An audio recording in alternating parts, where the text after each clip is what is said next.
Retired शिक्षक को digital arrest कर लाखों की ठगी का बड़ा मामला सामने आया है, जहां 48 घंटे तक डिजिटल अरेस्ट रखते हुए ठगों ने 30 खातों में पैसे ट्रांसफर कराए। वहीं ठगी का शिकार होने के बाद रिटायर्ड शिक्षक की मानसिक स्थिति बिगड़ने पर उनके भाई ने उनकी ओर से राज्य साइबर सेल में ठगी की शिकायत की और जांच टीम को शिकायतकर्ता द्वारा डिजिटल अरेस्ट करने वाले फर्जी डीजीपी का फोटो भी सौंपा।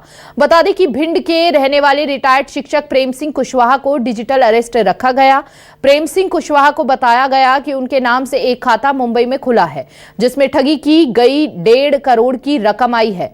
ऐसे में उनके खिलाफ गिरफ्तारी के आदेश है। ठगों ने डिजिटल अरेस्ट रखते हुए फर्जी डीजीपी से प्रेम सिंह कुशवाहा की बात भी कराई। ऐसे में शिक्षक ने रिटायरमेंट के रुपयों की एफडी कराई हुई थी, जिसे उन्होंने ब्रेक कराते हुए ठगों द्वारा बताए गए खाते में 29,50,000 रुपए आरटीजीएस करा दिए।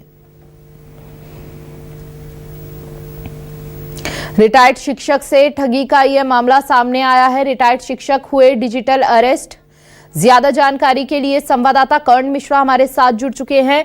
कर्ण, क्या जानकारी सामने आ रही है? 48 घंटे तक घर में ही डिजिटल अरेस्ट रहे, नए नए तरीके जो है ये फ्रॉड ढूंढते हैं, किस तरह से लोगों को बरगलाया जाए, बहला फुसलाकर अपनी बातों में लाया जाए।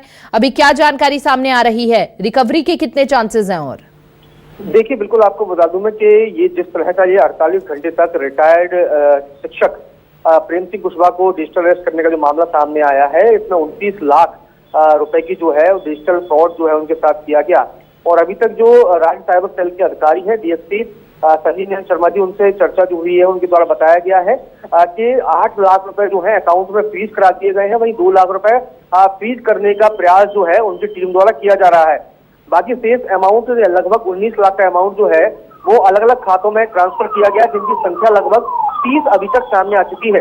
खास बात यह है कि डिजिटल अरेस्ट की जो अमाउंट जो उनके खातों में फ्रॉडिस्ट के खातों में पहुंचा था, उसको महज 1 घंटे के अंदर 30 खातों में ट्रांसफर कर निकाला भी गया है इसमें 19 लाख की रकम को।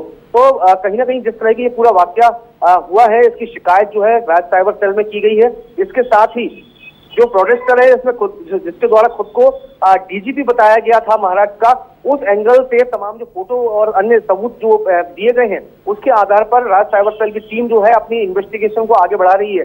लेकिन खास बात यह है, हम भी अपने दर्शकों को अपने चैनल के माध्यम से यही कहेंगे कि लगातार जिस तरह के डिजिटल अरेस्ट के जो मामले सामने आ रहे हैं, सरकार द्वारा लगातार लोगों को अवेयर भी किया जा रहा है, क्योंकि इसका सिर्फ एकमात्र उपाय है, वो है जागरूकता। बहरहाल जो घटनाक्रम हुआ है उसकी जांच जो है तेजी से आगे भी बढ़ रही है। जी, ऐसे में क्या हुआ था उस वक्त? क्योंकि बार बार देखिए शासन प्रशासन दोनों द्वारा लोगों को अवगत करवाया जाता है, अवेयर किया जाता है, बावजूद लोग इनके शिकार हो जाते हैं। बिल्कुल सही कहा आपने। और इस घटनाक्रम के बीच में खास जो पहलू सामने निकल कर आया है, जो कि शिकायतकर्ता के द्वारा पुलिस को बताया भी गया है कि इस दौरान जब प्रेम सिंह कुशवाहा को डिजिटल अरेस्ट किया गया था, उस बीच उनकी पत्नी जो है वो वहां पर मौजूद थी। उनके द्वारा प्रेम सिंह कुशवाहा को अवेयर भी किया गया था कि इस तरह के डिजिटल फ्रॉड काफी हो रहे हैं। लेकिन जब ये जानकारी फ्रॉडस्टर को लगी तो उनके द्वारा उनकी पत्नी को भी डराकर अपने झांसे में ले लिया गया और इस तरह से दोनों पति पत्नी जो हैं वो डिजिटल अरेस्ट में रहे। इस दौरान वो बैंक तक जाते हैं, उस समय भी वो डिजिटल अरेस्ट में रहे।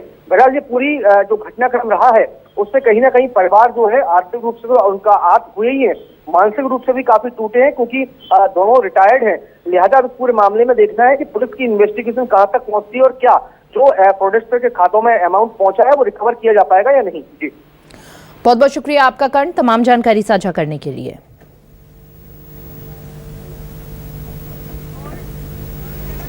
भाई है प्रेम सिंह कुशवाहा नाम है, और उनको 7 तारीख में 12 बजे कॉल करके डीजीपी और एसपी रैंक के 4-5 लोगों ने उनको बॉम्बे में तुम्हारा खाता होना पाया गया है और उस खाते में 1.5 करोड़ का ट्रांजैक्शन है, जो कि गलत फ्रॉड पैसा आया हुआ है। इस तरह डरा धमकिया के उन्होंने कहा हम कभी बॉम्बे गए नहीं हैं, फिर खाता कैसे हो सकता है? बोले वो होता है, तुम क्या समझो, सब हो जाता है, तुम्हारा यूज़ है, तुम्हारा आधार लगा हुआ है उसमें।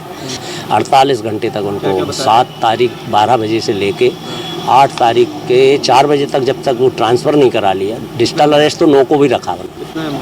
अमाउंट 29,50,000 रुपए जो उनके खाते में और एफडी मिला के थी, वो पूरा का पूरा आरजीटीएस